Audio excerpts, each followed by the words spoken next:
Didukung oleh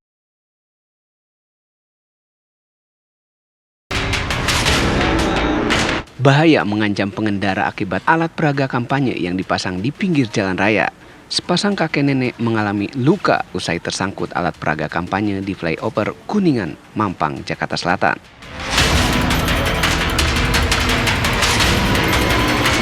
Tiga pasangan capres dan cawapres membuat pernyataan dalam sebuah komitmen untuk memberantas korupsi dalam acara Paku Integritas yang digelar Komisi Pemberantasan Korupsi atau KPK.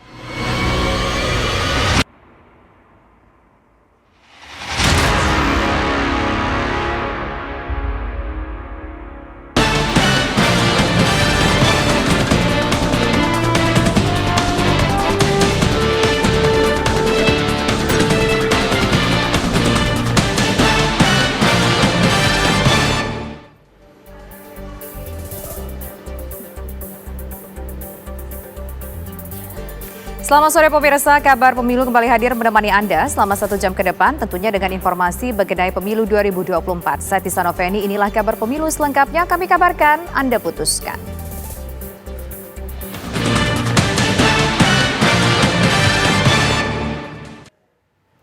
Kurang dari sebulan sebelum pencoblosan pemilu 2024, dugaan kecurangan dan pelanggaran terkait pemilu disebut-sebut semakin marak.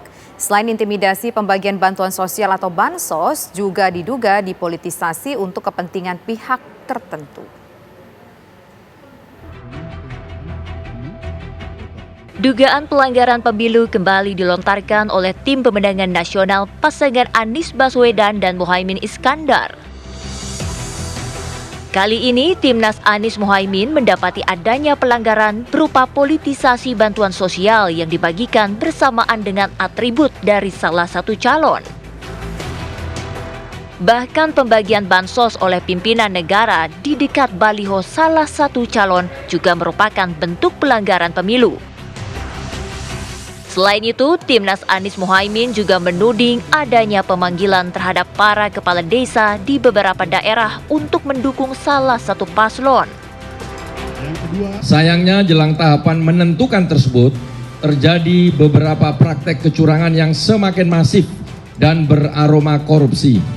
Baru-baru ini, misalnya, terjadi pembagian bansos di beberapa wilayah yang menggunakan dana APBN, tetapi terdapat logo paslon tertentu dalam paket tersebut. Selain itu, di salah satu daerah, bansos dibagikan langsung oleh seorang pemimpin negara di depan baliho besar salah satu paslon. Kami tidak keberatan dengan bansos dan sangat setuju dengan bansos karena itu sudah dianggarkan oleh negara, persetujuan DPR dan APBN. Yang kami persoalkan adalah penyalahgunaan bansos. Ada 3 sisi pelanggaran dari penyalahgunaan bansos yang perlu kami ingatkan kepada semua aparat pemerintahan dan aparat negara. Selain kubu Capres nomor urut 1, Tim Pemenangan Nasional Ganjar Pranowo Mahfud MD juga mengungkap adanya pelanggaran pemilu berupa intimidasi yang diterima pihaknya di sejumlah daerah. Ada kepala desa diintimidasi, kemudian RT-RT diintimidasi, bahkan beberapa jurnalis juga mendapatkan berbagai tekanan. Kemudian yang terakhir ketika sosmednya Prof. Mahfud pun juga diretas, maka akhirnya Bung Renhat ini juga bermigrasi dari jurnalis menjadi jurkam. Untuk mengantisipasi terjadinya kecurangan lebih lanjut, masing-masing kubu pasangan calon presiden meminta agar Komisi Pemilihan Umum, KPU, dan Badan Pengawas Pemilihan Umum atau Bawaslu untuk bersikap lebih tegas. Tim TV One mengabarkan.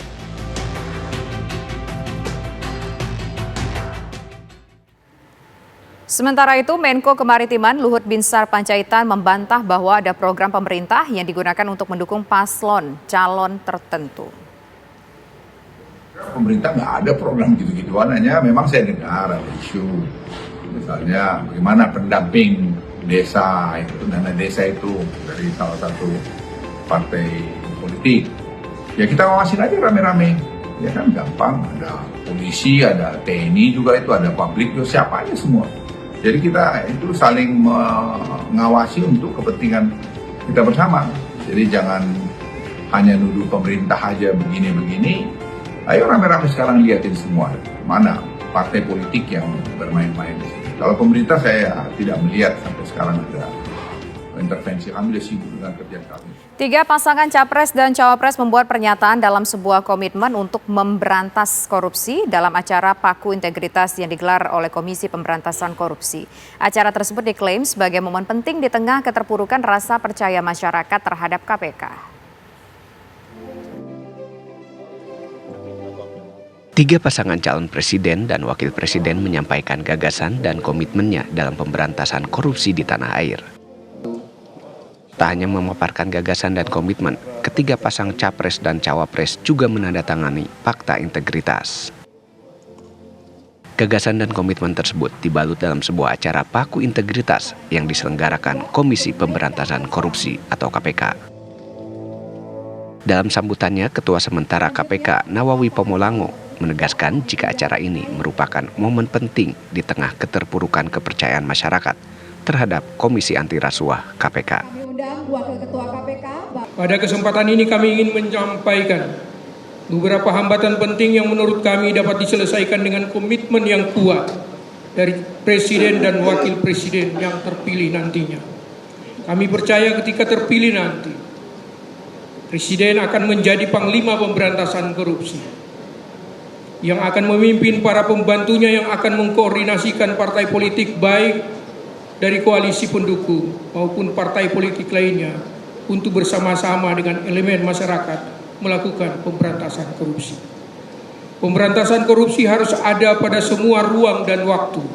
Pemberantasan korupsi tidak hanya ada pada saat ada kepentingannya. Pada kesempatan ini, Capres yang didampingi oleh calon wakil presidennya diberi kesempatan untuk menyampaikan segala macam visi misinya dan programnya dalam memberantas korupsi apabila nantinya terpilih menjadi presiden dan wakil presiden. Dari Jakarta, Adi Mulya, Dani, TV One mengabarkan.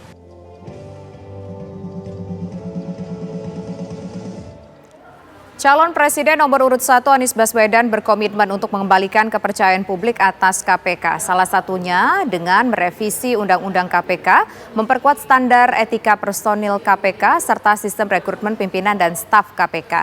Anies juga berjanji akan memiskinkan koruptor. Ke depan berkomitmen untuk bisa melaksanakan beberapa hal. Pertama adalah mengembalikan kepercayaan publik, mengembalikan KPK menjadi institusi yang memiliki kekuatan dan memiliki kemampuan untuk menindak seluruh tindakan pelanggaran korupsi. Dan ini dari aspek apa? Satu, undang-undangnya. Kita ingin mengembalikan agar KPK berwibawa lagi secara legal seperti dulu. Dan ini artinya merevisi Undang-Undang KPK. Kami ingin agar revisi ini akan bisa mengembalikan KPK kepada posisi yang kuat. Yang kedua adalah standar etika yang tinggi di tubuh KPK. Kita ingat era di mana KPK datang di sebuah tempat, tidak mau ikut makan, tidak mau ikut kegiatan-kegiatan yang didanai di luar KPK. Standar yang tinggi itu harus dikembalikan di KPK. Sehingga bukan saja undang-undangnya memberikan kekuatan dan kemandirian, tapi juga di dalamnya baik pimpinan maupun seluruh staf bekerja dengan kode etik yang amat tinggi. Yang ketiga adalah rekrutmen. Rekrutmen di KPK kita perbaiki sama-sama seperti tadi disampaikan yang diusulkan oleh Presiden di tingkat pimpinan maupun rekrutmen staf. Bukan sekedar mencari pekerjaan, tapi menjadi tempat untuk memberantas korupsi. Ini hal pertama yang kami ingin lakukan. Yang kedua adalah seperti katakan tadi, optimalisasi LHKPN. Dan kami setuju, bila tidak itu dilaksanakan, maka bisa dilakukan demosi, bahkan reposisi atau sanksi yang lain.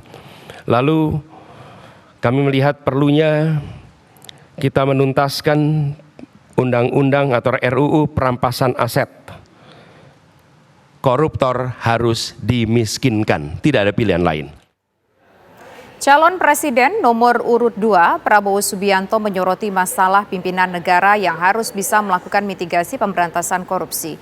Menurut Prabowo, pendekatan pemberantasan korupsi juga harus dilakukan secara sistemik dan realistis. Salah satunya meningkatkan pendapatan pejabat negara untuk mencegah terjadinya korupsi.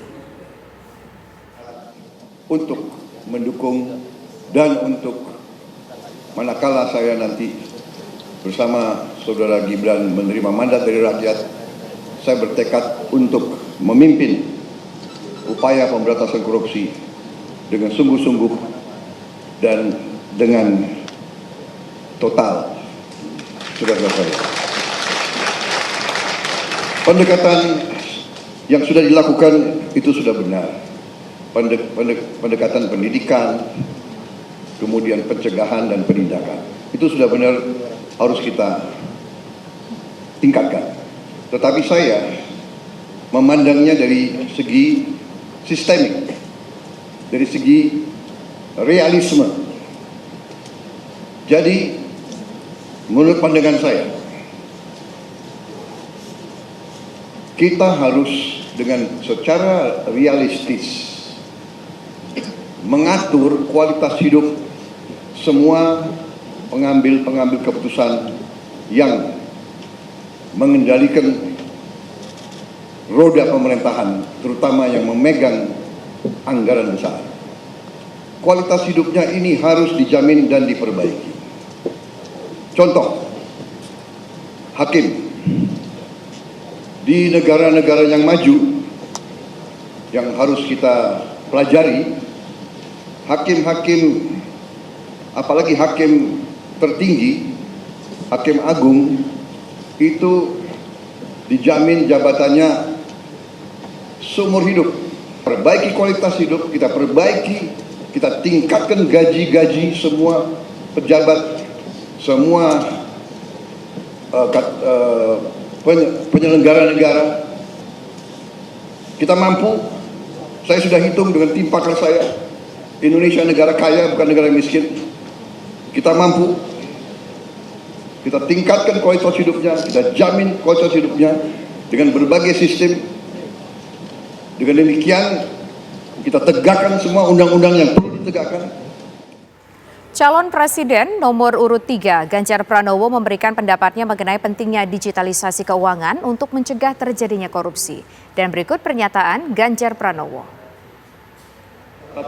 Yang bisa saya sampaikan kepada Bapak Ibu sekalian. Inilah beberapa cara mencegah menurut kami. Yang pertama, digitalisasi sistem keuangan, dan dengan cara digitalisasi sebenarnya penghematan bisa dilakukan.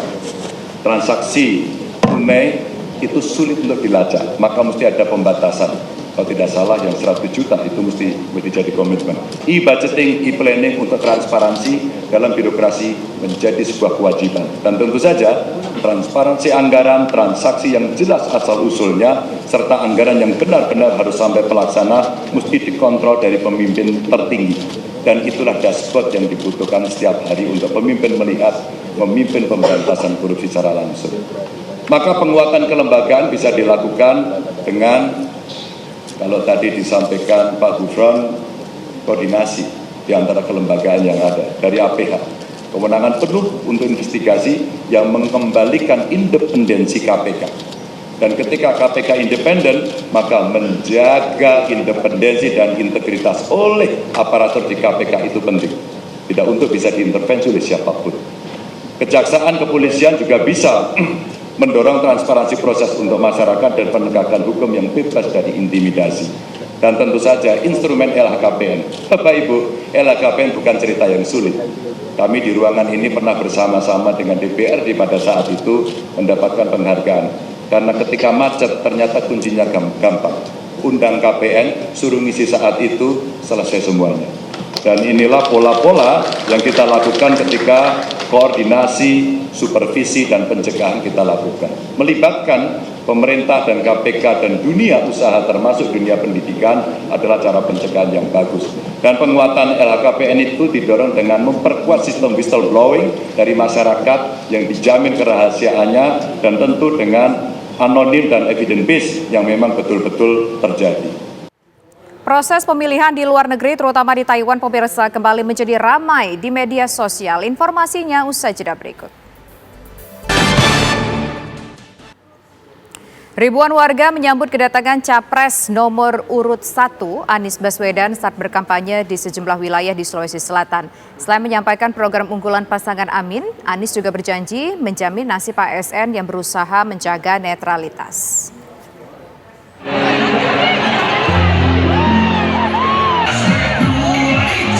Kedatangan Capres nomor urut 1 Anies Baswedan di lapangan sepak bola Kecamatan Cina, Kabupaten Bone, Sulawesi Selatan disambut antusias ribuan warga. Anies pun menyapa dan menyalami warga dari atas mobil. Dalam kampanyenya, Anies menyampaikan program unggulan pasangan Amin, salah satunya di sektor pertanian dan nelayan.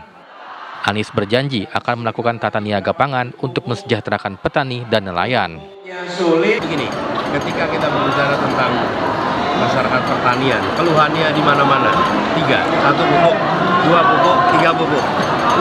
Kemudian ketika bicara tentang nelayan, solar, isu utamanya adalah bagaimana solar itu tersedia dan harganya terjangkau. Nah, itu adalah salah satu program utama kita. 100 hari pertama kita adalah kita akan segera menata ulang tentang tata niaga pangan kita. Usai berkampanye di Bone, Anies melanjutkan safari politiknya di Kabupaten Baru, Sulawesi Selatan. Kedatangannya langsung disambut ribuan warga dan santri di Pondok Pesantren DDI.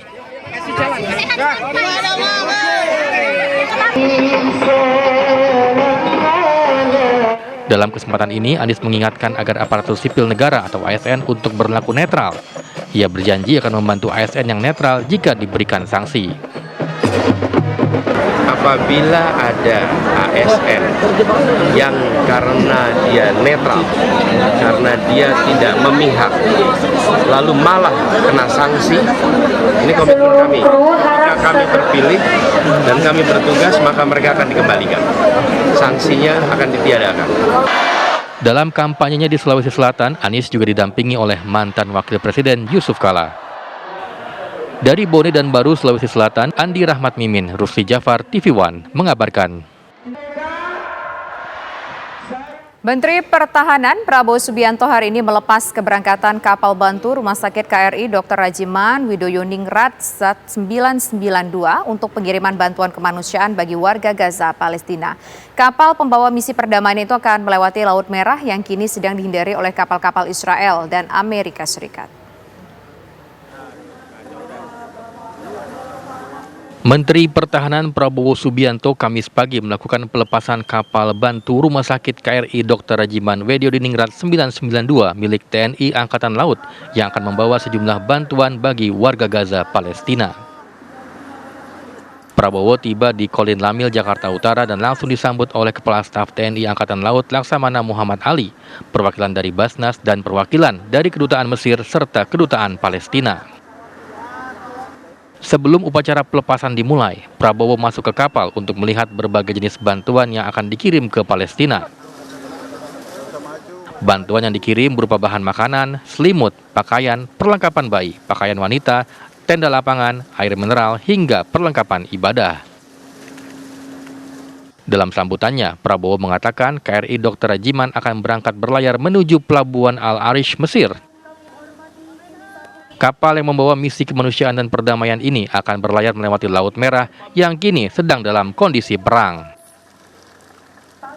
Tugas ini cukup berbahaya karena mereka akan lewat kawasan perang, yaitu di sekitar Teluk Aden, ya, Laut Merah, Red Sea. Sekarang sedang berkecamuk, bisa dikatakan perang terbuka. Tetapi kita sebagai negara yang katakanlah mendukung Palestina. Kita tidak merasa bahwa kita punya musuh dari Yaman. Dalam kegiatan itu tampak hadir pula sejumlah artis seperti Raffi Ahmad dan Atta Halilintar yang turut menyaksikan pelepasan kapal bantuan untuk warga Gaza. Dari Jakarta, Fatima Albar, Adi Hudaya, TV One mengabarkan.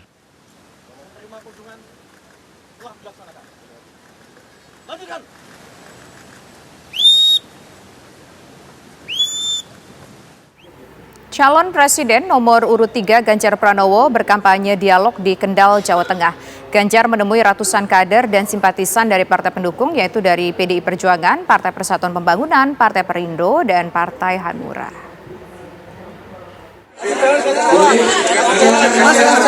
Kedatangan Ganjar Pranowo di Kendal, Jawa Tengah disambut antusias massa partai pendukungnya yang terus meneriakan nama Ganjar Presiden. Acara yang digelar di tempat wisata Tirto Arum tersebut juga dihadiri caleg PDIP, P3, Perindo, dan Hanura. Ganjar mengajak agar 28 hari ke depan seluruh komponen pendukung mengerahkan semua kemampuan untuk memenangkan Ganjar Mahfud, serta fokus untuk mengawasi kondisi di lapangan, mengingat kecurangan-kecurangan pemilu berpotensi semakin masif.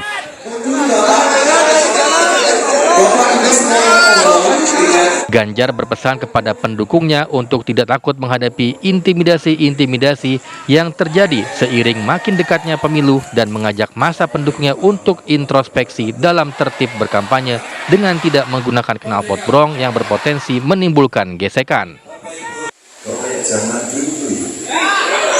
Selain di Tirto Arum, Ganjar juga mengunjungi Pasar Limpung Batang, bertemu komunitas truk dan juga ke pabrik rokok Linting di Cepiring, Kendal. Dari Kendal, Jawa Tengah, Teguh Joko Sutrisno, TV One mengabarkan.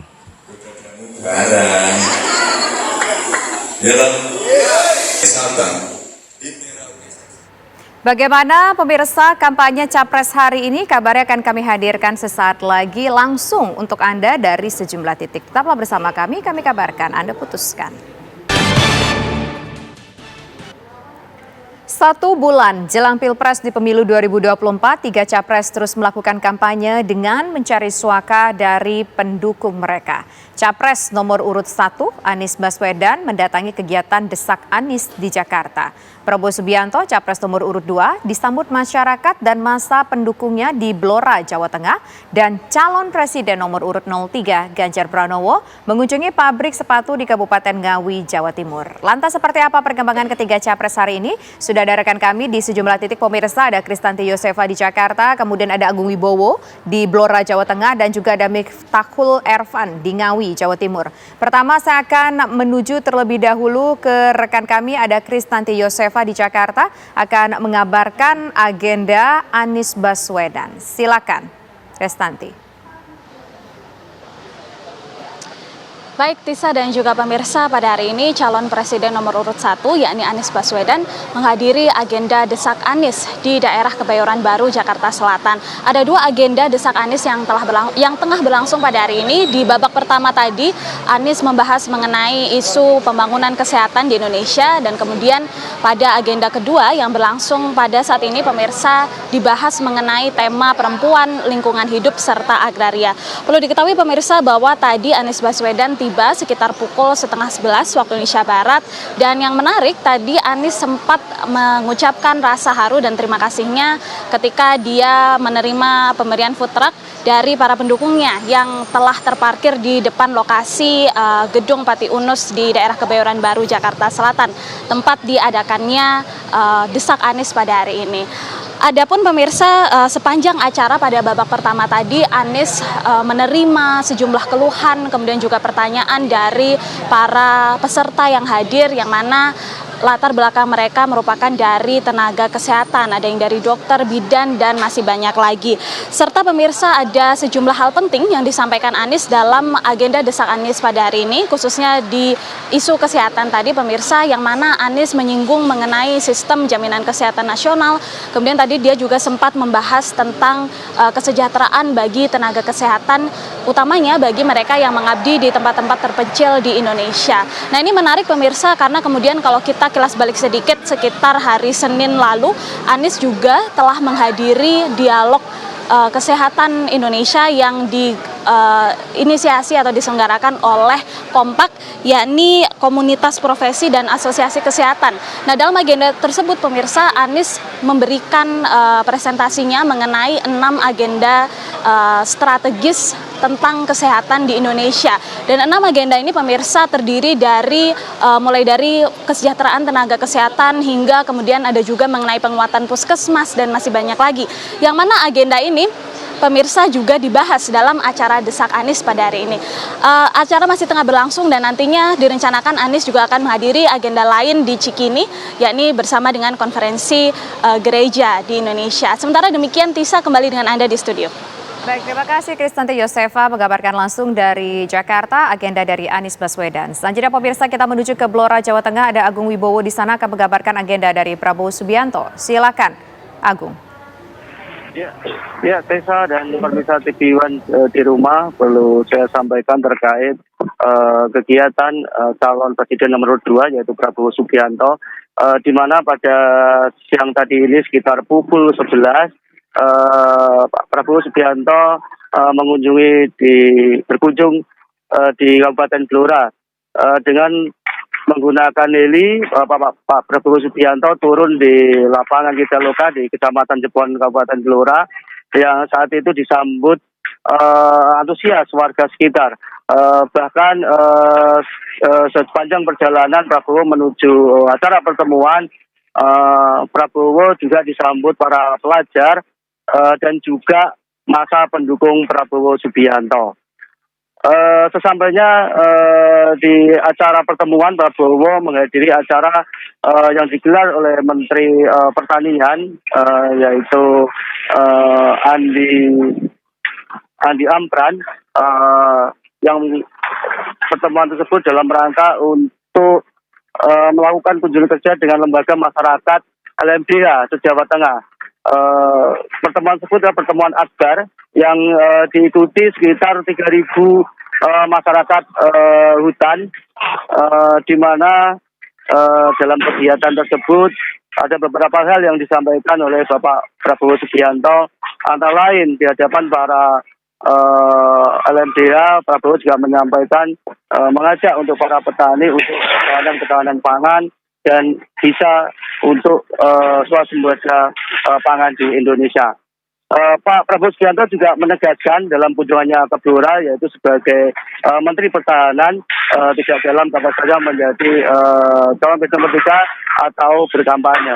Dan sementara itu untuk Menteri Pertanian, Adi Amran menyampaikan di hadapan ribuan LMDH bahwa saat ini petani beberapa hal yang saat ini sedang dialami oleh petani, yaitu terkait kesulitan pupuk, terus solar, dan bahkan terkait transaksi tani yang saat ini banyak tidak bisa digunakan untuk menebus pupuk. Dan oleh karena itu mungkin kedepannya Menteri Pertanian juga berharap akan mempermudah lagi dan menambah kuota terkait pupuk di wilayah Indonesia maupun Blora khususnya. Mungkin itu Tessa yang perlu saya sampaikan. Mengabarkan langsung dari agenda Prabowo Subianto di Blora, Jawa Tengah. Selanjutnya kita menuju pemirsa ke Ngawi, Jawa Timur untuk melihat agenda dari Ganjar Pranowo. Ada Miftahul Ervan di sana. Silakan Miftahul. Selamat sore, Tisa dan juga pemirsa. Memang benar agenda calon presiden Pranowo yang tadi tepat pukul 1 melakukan safari politiknya dengan mengunjungi ratusan buruh pabrik sepatu yang ada di Kabupaten Ngawi. Kesempatan ini juga dimanfaatkan oleh Ganjar Pranowo untuk menyerap aspirasi para buruh. Dalam kesempatan ini Ganjar juga berjanji nantinya akan memperhatikan lebih perusahaan-perusahaan maupun pabrik-pabrik yang terus berjalan, termasuk juga perizinan maupun insentif, termasuk juga gaji yang layak bagi para buruh.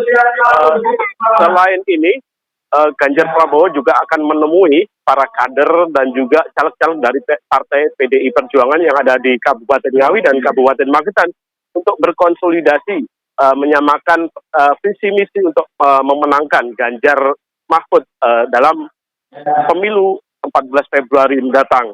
Selain di Ngawi, agenda Ganjar Pranowo hari ini juga akan melakukan safari politiknya di kota dan Kabupaten Madiun. Seperti di belakang saya ini, Ganjar Pranowo tengah baru saja tiba dan menemui ratusan dari relawan dari PDI Perjuangan dan juga para pendekar yang ada di kota Madiun dan Kabupaten Madiun. Mereka juga berjanji akan memenangkan Ganjar Mahfud dalam pemilu di kota Madiun, Jawa Timur. Bisa. Miftahul Ervan atas laporan Anda langsung dari Ngawi, Jawa Timur. Pemirsa, sepasang kakek nenek mengalami luka serius di bagian wajah usai tersangkut alat peraga kampanye. Informasi selengkapnya usai jeda berikut. Tetaplah bersama kami kabarkan. Anda putuskan. Sepasang kakek nenek mengalami luka serius di bagian wajah usai tersangkut alat peraga kampanye di flyover Kuningan Mampang, Jakarta Selatan. Video amatir milik warga ini viral di media sosial setelah menggambarkan situasi sepasang kakek nenek yang terluka parah akibat tersangkut alat peraga kampanye sebuah partai. Insiden ini terjadi di flyover Kuningan Mampang, Jakarta Selatan beberapa waktu lalu. Kejadian ini sontak mendapatkan perhatian warga yang melintas dan memviralkannya di media sosial. Dalam video, sang nenek terkapar dan mendapatkan luka di pergelangan kaki dan wajahnya. Sementara sang kakek juga terluka di bagian kaki dan wajahnya. Saksi mata menyebutkan sepasang kakek nenek yang diketahui bernama Salim dan Noon itu pemirsa terjatuh saat melintas dari arah Cawang menuju Selipi dengan menggunakan sepeda motornya. Tiang bendera yang diikat menggunakan kawat diduga kendur dan melintang ke arah jalanan sehingga tersangkut oleh korban.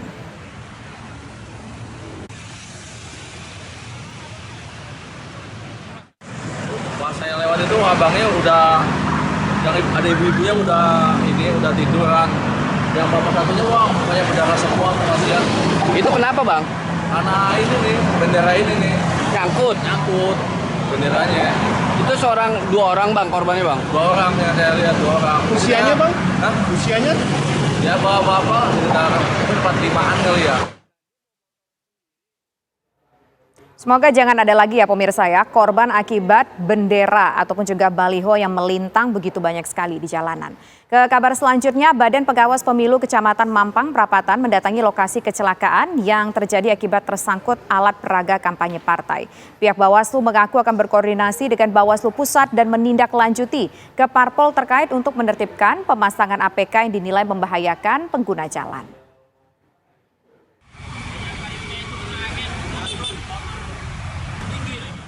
Petugas Panwaslu Kecamatan Mampang Prapatan langsung menindaklanjuti beredarnya video kecelakaan yang terjadi akibat APK partai yang melintang di tengah jalan Mampang Prapatan. Petugas memeriksa satu persatu bendera partai yang terpasang di sepanjang flyover. Dari hasil penelusuran didapati sejumlah bendera yang sudah tidak lagi terpasang dengan baik. Kondisi ini dianggap membahayakan para pengguna jalan yang melintas. Pihak Panwaslu menyebut akan berkoordinasi dengan pihak Bawaslu Pusat dan menindaklanjuti ke parpol terkait pemasangan APK di sejumlah wilayah yang membahayakan pengguna jalan. Memang ya sekarang ini kan sedang masa kampanye, jadinya untuk alat peraga ini tuh memang sedang masanya gitu. Jadi kita juga nggak tahu nih. Jadi makanya kita menyisir nih baliho-baliho yang mungkin nanti bisa mengakibatkan pengguna jalan celaka gitu.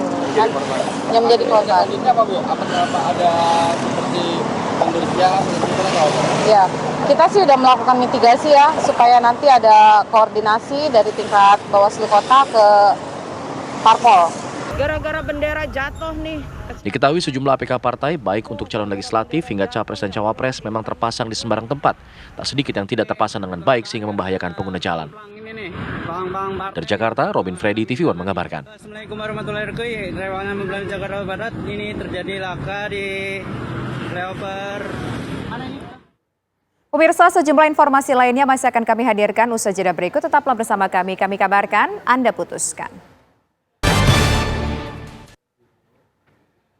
Jaringan relawan Prabowo Gibran nasional mengajak seluruh kadernya di Kalimantan untuk memenangkan Prabowo Gibran dalam satu putaran. Hal tersebut digaungkan dalam deklarasi pengurus DPW dan DPC relawan jargon se-Kalimantan Barat yang digelar di Pontianak. Kegiatan yang dihadiri koordinator 14 kabupaten dan kota se-Kalimantan Barat ini mendorong para milenial di Kalimantan Barat untuk berjuang memenangkan pasangan Prabowo Gibran dalam satu putaran pada Pilpres 2024 mendatang. Deklarasi yang dihadiri ribuan kaum milenial Kalimantan Barat ini berkomitmen untuk mensosialisasikan program-program Prabowo Gibran. Kita butuh kerja keras ya bersama dengan tim kita, relawan kita, termasuk DPC Kabupaten Kota. Itu kita harus bekerja keras untuk memenangkan satu kali putaran. Kita sudah punya satu keyakinan. Untuk deklarasi kali ini berapa relawan yang direkrut Mas? Relawan kita untuk sekarang ini kita sudah cukup banyak. Untuk setiap kabupaten kota kita 14 kabupaten kota kita sudah terbentuk. Untuk relawan di provinsi ini sudah di. Datang ke Medan, Sumatera Utara, putra Ganjar Pranowo, Muhammad Zinedine Alam Ganjar, berkunjung ke Museum Chong Afi.